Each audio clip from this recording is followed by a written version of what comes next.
বিসমিল্লাহির রহমানির রহিম। প্রিয় দেশবাসী, আসসালামু আলাইকুম। আপনার, আমার, আপনাদের, আমাদের প্রত্যেকের স্বার্থে একটি জরুরি জনগুরুত্বপূর্ণ বিষয় আপনাদের দৃষ্টি আকর্ষণ করছি।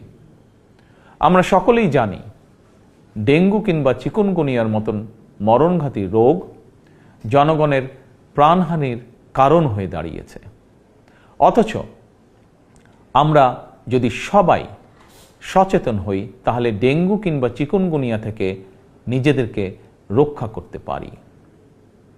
বিশেষজ্ঞগণ বলছেন এডিস মশার কামড় থেকে মানুষ ডেঙ্গু কিংবা চিকুনগুনিয়ায় আক্রান্ত হয়। সুতরাং ডেঙ্গু থেকে রক্ষা পাওয়ার জন্য আগে থেকেই সকল প্রতিকারমূলক পদক্ষেপ গ্রহণ করা অত্যন্ত জরুরি।